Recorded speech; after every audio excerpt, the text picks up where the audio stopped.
Good morning बच्चों। पिछले video में हमने इकोनॉमिक्स और उनसे पहले वालों में ज्योग्राफी का टॉपिक पढ़ा था। आज हम हिस्ट्री का टॉपिक लेंगे जिसमें हम पढ़ेंगे भारतीय इतिहास और उसका कालक्रम, यानी भारत शुरुआत से लेकर जहाँ तक का इतिहास हमें ज्ञात है वहाँ से लेकर आज तक के ज्ञान तक हम यहाँ पहुँचेंगे। सारी चीज़ें यहाँ पर नोट की हुई है। सबसे पहले अगर इतिहास में हम बात करते हैं तो सबसे पहले सभी के दिमाग में एक ही चीज़ आती है कि शुरुआती स्टेप कहाँ से लिया जाए, यानी कहाँ से इसका कालक्रम निर्धारित किया जाए। तो उसमें सबसे पहले हमारे पास जो ज्ञात तथ्य हैं उसमें हम सबसे पहले लेते हैं सिंधु घाटी सभ्यता।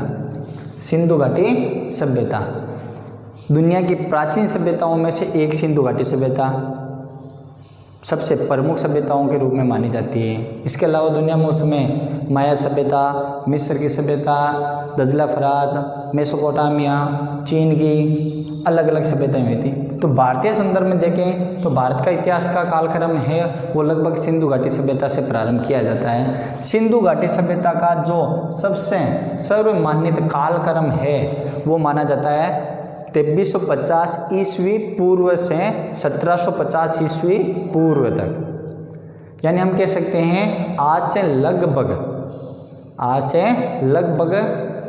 4500 साल के आसपास का इतिहास हम यहाँ से शुरुआत करते हैं, जिसकी शुरुआत सर्वसम्मत ज़्यादातर इतिहासकारों के द्वारा माना गया कालक्रम में वो 2350 ईस्वी पूर्व से लेकर 1750 ईस्वी पूर्व तक का है। और इसका प्रमाणिक मान है वो निकाला गया है कार्बन 14, यानी जिसको हम C14 भी कहते हैं। कार्बन 14 प्रणाली एक ऐसी प्रणाली है जो उस जमाने के कार्बन के रूप में उस स्थिति और उसका कालक्रम निर्धारित करने वाली एक साइंटिफिक पद्धति है, जिसके द्वारा किसी भी वस्तु का समय ज्ञात किया जाता है कि वो कितनी पुरानी है। तो उस ज़माने में मिली हुई वस्तुओं के कार्बन से ये पद्धति ने जो समय निर्धारित करके निकाला है वो लगभग समय ये सामने आता है 2350 ईस्वी पूर्व से 1750 ईस्वी पूर्व। इसके प्रमुख शहरों की बात करें तो हड़प्पा, मोहनजोदड़ो, कालीबंगा, धोलावीरा आदि प्रमुख आते हैं जो इसका विस्तृत आ जाता है। उसके बाद के कालक्रम की बात करें तो हम आ जाते हैं वैदिक काल के अंदर। वैदिक काल है लगभग 1600 ईस्वी पूर्व से लेकर 1000 ईस्वी पूर्व तक का काल आता है, वो वैदिक काल माना जाता है। वैदिक काल को सामान्य रूप से दो भागों में बांटा गया है, वैदिक काल और उत्तर वैदिक काल, जिसका कालक्रम आ जाता है 1000 ईस्वी पूर्व से 600 ईस्वी पूर्व है। वैदिक काल में वेदों की रचना हुई, वेद, पुराण, उपनिषद, वेदांग आदियों की रचना की गई थी, ब्राह्मण, आरण्य वगैरह इनकी रचनाएं की गई थी।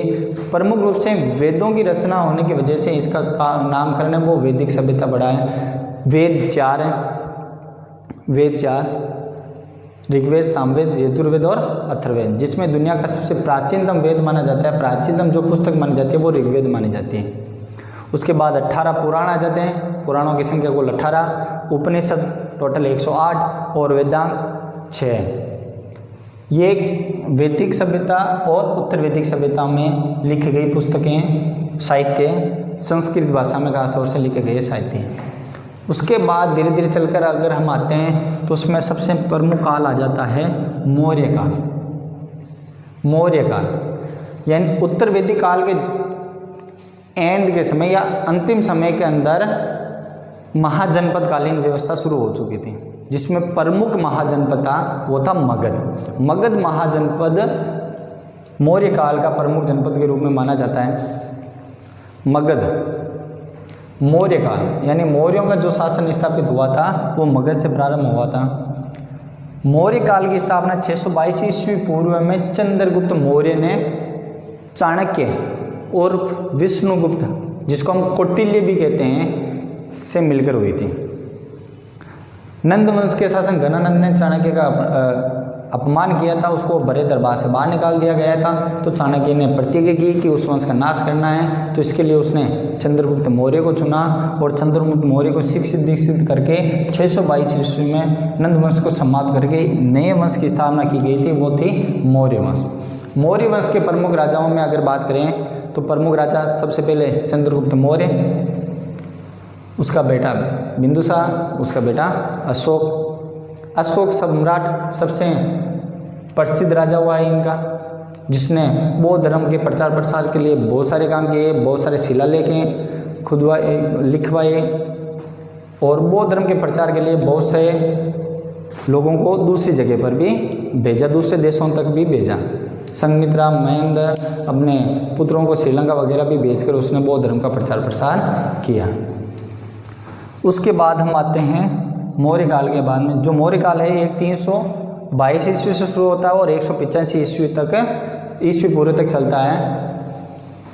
अंतिम मौर्य राजा था भद्रथ था, उसकी हत्या करके पुष्यमित्र शुंग ने शुंग वंश की स्थापना की थी। हम आगे आते हैं कुषाण वंश। कुषाण वंश की स्थापना कुजुलकड़फिसस ने की थी, जो लगभग 30 ईस्वी पूर्व से कुषाण वंश से 30 ईस्वी पूर्व से 225 ईस्वी पूर्व तक माना जाता है। कुषाण वंश का सबसे प्रसिद्ध राजा होता है वो है कनिष्क। कनिष्क ने ही 78 ईस्वी में शक संवत की स्थापना की थी। शक संवत की स्थापना सम्राट कनिष्क ने की थी 78 ईस्वी में।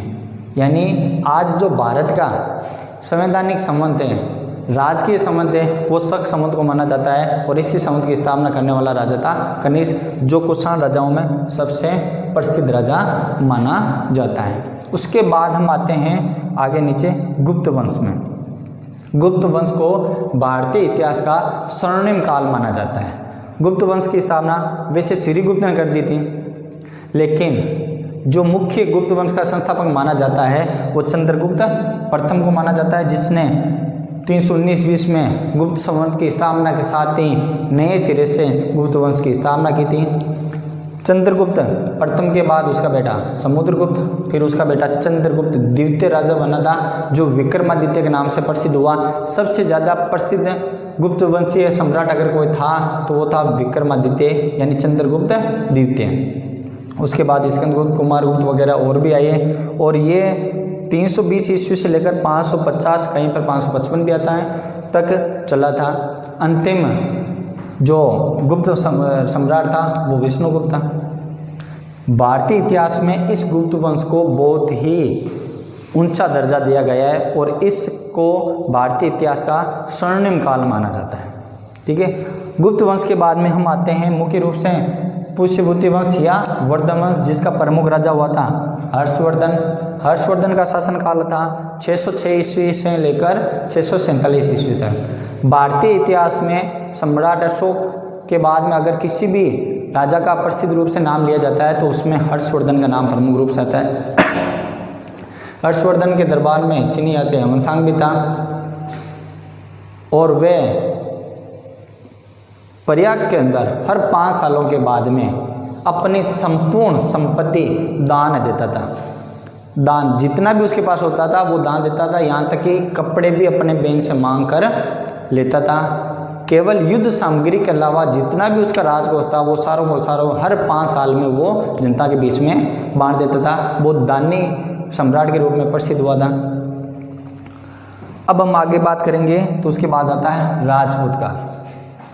भारतीय इतिहास में खास तौर से देखें तो हमारे राजस्थान में राजपूतों का काल है सर्वाधिक महत्वपूर्ण काल माना जाता है। ये लगभग 7वीं शताब्दी से, कहीं पर 7वीं 8वीं शताब्दी भी आता है, 7वीं शताब्दी से लेकर 12वीं शताब्दी तक चलता है।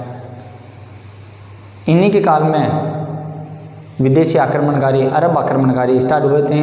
उनको रोकने का प्रयास भी किया गया था, जिसमें प्रमुख रूप से मोहम्मद बिन कासिम 712 ईस्वी में आक्रमण माना जाता है। इसके अलावा महमूद गजनवी और मोहम्मद गोरियों का भी जिक्र आता है। मोहम्मद गोरी ने पृथ्वीराज चौहान को तराइन के द्वितीय युद्ध में हराने के बाद यहाँ पर अपने एक गुलाम कुतुबुद्दीन ऐबक को छोड़ के गया था और उसी कुतुबुद्दीन ऐबक ने सल्तनत काल की स्थापना की थी। सल्तनत काल इरबली वंश या गुलाम वंश के नाम रूप में भी जाना जाता है, यानी मोहम्मद गोरी के गुलामों के द्वारा इस राज्य की स्थापना की गई थी। अपना कार्यभार यहाँ सौंप दिया गया था, तो उसके बाद इसकी स्थापना हुई थी। 1206 ईस्वी से लेकर 1526 ईस्वी तक सल्तनत काल चला था। इस सल्तनत काल में अलग अलग वंश आए थे। अलग अलग वंशों में गुलाम वंश, खिलजी वंश, सैयद वंश, लोधी वंश, ठीक है ना, अलग अलग वंश आए थे। तुगलक वंश भी आया था बीच में। 1206 ईस्वी में कुतुबुद्दीन ऐबक द्वारा गुलाम वंश की स्थापना की गई थी। यहाँ से लेकर 1226 तक, 1226 में लोधी वंश अंतिम लोधी शासक इब्राहिम लोधी था, जिसको मुगल वंश के संस्थापक बाबर ने हराया था। इस बाबर को हराने के बाद बाबर ने 1526 ईस्वी में इसको इब्राहिम लोधी को हराकर सल्तनत काल को ख़त्म किया और उसकी जगह नया राजवंश ले आए, और वो नया राजवंश था मुगल काल। मुगल काल की बात करें तो 1526 में जलालुद्दीन मोहम्मद बाबर ने इसकी स्थापना की थी। यहाँ से लेकर उसके बाद हुमायूं, अकबर, जहांगीर, शाहजहाँ, उसके बाद औरंगजेब वगैरह आते आते 1857 ईस्वी तक बहादुर शाह जफर द्वितीय मुगलों के अंतिम शासक के रूप में था। अंग्रेजों ने 1857 की क्रांति का नेतृत्व करने के परिणामस्वरूप उसको बंदी बना दिया गया और बर्मा की राजधानी रंगून लेके गई और वहीं पर उनका देहांत हो गया था। तो 1526 में बाबर से लेकर 1857 ईस्वी तक बाबर से लेकर बहादुर शाह जफर तक ये जो मुगल काल था, भारतीय इतिहास में इसको मध्यकाल के रूप में भी जाना जाता है और सबसे प्रमुख काल के रूप में इसका नामकरण आता है, और ज़्यादातर हमारे सिलेबस में भी इसका जिक्र विस्तृत रूप से आता है। उसके बाद हम लेते हैं ब्रिटिश काल, यानी जब हमारे ऊपर अंग्रेज़ों का शासन स्थापित हुआ। हालांकि 1857 तक हमारे ऊपर मुगलों का अधिकार था ही, लेकिन भारत के प्रमुख प्रेसिडेंशियल थी 3, बॉम्बे, मद्रास और कलकत्ता। तो कलकत्ता में यानी बंगाल में 1857 में सिराजुद्दौला को हार का सामना करना पड़ा। नवाब सिराजुद्दौला था, उसको हार का सामना करना पड़ा, और उसके बाद ही भारत में लगभग 1757 से ब्रिटिश काल की शुरुआत मानी जाती है, जो आगे चलकर 1947 तक चला। 1947 में 15 अगस्त 1947 में हमारा भारत जब आज़ाद हुआ, उसके साथ ही ब्रिटिश काल की समाप्त हो गई, और उसके जस्ट बाद में 1947 से लेकर अभी तक हम आधुनिक काल या वर्तमान काल में जीते हैं, जिसमें भारतीय राजनीति के बारे में जानकारी हासिल होती है।